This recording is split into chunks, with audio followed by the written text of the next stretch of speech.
Chair Gensler, while you were a professor at MIT, you spoke at length about how technology could be used to democratize finance.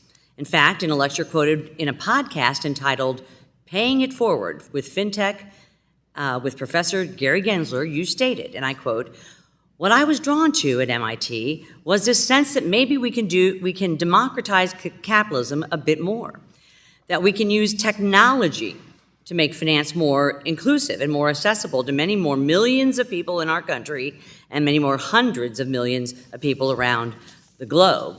Now, sir, as chair of the SEC, you've put forward a predictive data analytics proposal that jeopardizes the innovation and technology that's made investing available to millions more Americans than ever before.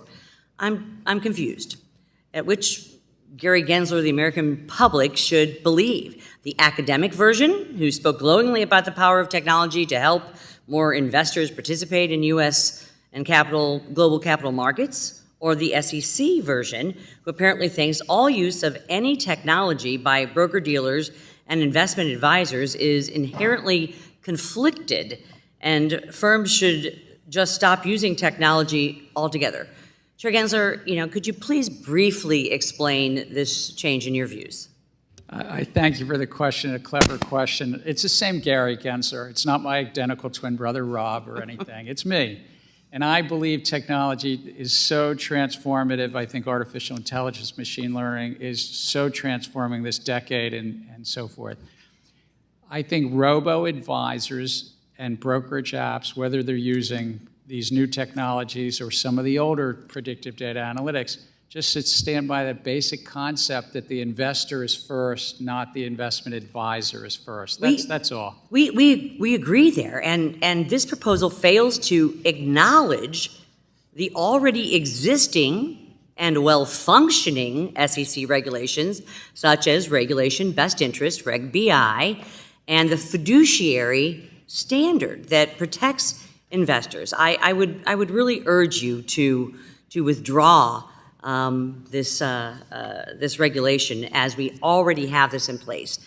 And during your last appearance in front of this committee, I asked you, sir, if you were planning to rewrite Regulation Best Interest, Reg BI, and you said that it was not currently on your agenda.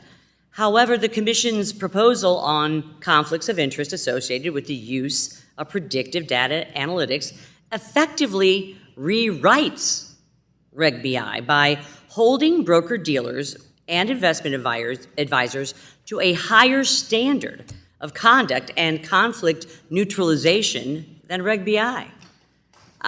Were you intentionally withholding your plans to supersede Reg BI, sir, with a new proposal when you testified in April? I feel the same as I did in April. I think this doesn't change Regulation Best Interest or the fiduciary interpretation.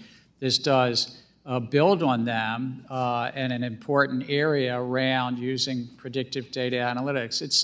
If a function, an optimization function, it's a little bit of a math thing, but if the math is basically putting the investment advisor's interest ahead of the investors, if it's making a recommendation or it's giving a nudge, a behavioral nudge to steer somebody somewhere, therein lies a conflict. That's what we're trying to do. It's too broad. I mean, we don't even know what technology would be applied here.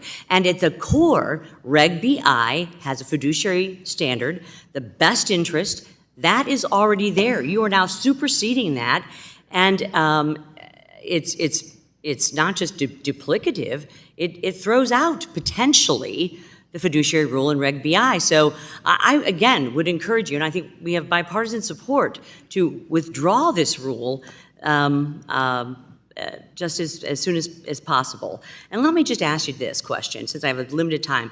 How many staff, because this was a question I sent you that we haven't received response, how many staff with the Division of Trading and Markets and Division Investment Management and the Division of Economic and Risk Analysis were actively involved in drafting the predictive data analytics proposal? I don't have a number, but I would say that generally speaking. Do they have advanced degrees in computer science, data science, or engineering, sir? A number of them have advanced degrees in economics and computer science, but I don't know how many of them do. Well, I've sent you a list of questions. I'd love to have those answers. My time's expired.